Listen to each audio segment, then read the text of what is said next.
Domeka goiza Antzulako plazan 10:30 puntuan hasi zuten Antzulako 8.000 lasterketaren 7. edizioa. Atzetik Antzular bat, Josu Urrestarazu Idiazabalgoa eta Josu Imaz Beasaingoa, horra Balestena eta atzetik Urrestarazu, 2. eta 3. postuan basirudien horiek beteko zutela podiuma, baina diogun moduan Espeleta atzetik etorriz. Horra Alzola ikusi dozue Irimo gurutzatzen eta hemen Urrestarazu 2. postuan. Josu Urrestarazu podiumaka osatzen 3. mutila, ordu bat, 8 minutu eta 29 segunduko denbora eginda. Idiazabalgoak ere oso lasterketa polita egin zuen. Hau ere garai batean aficionatu mailan bizikletan ibilitakoa, hanpo taldean. Gorkuan 3. Josu zorionak. Eskerrik asko. Hacemos fondakarria, konta iguzu.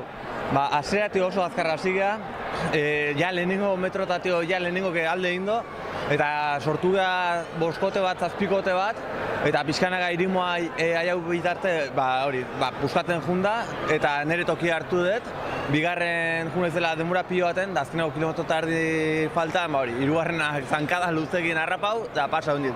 Ustela oso politie bai rekorridoa antolakunta, giroa, jende animaten, dana zoragarria.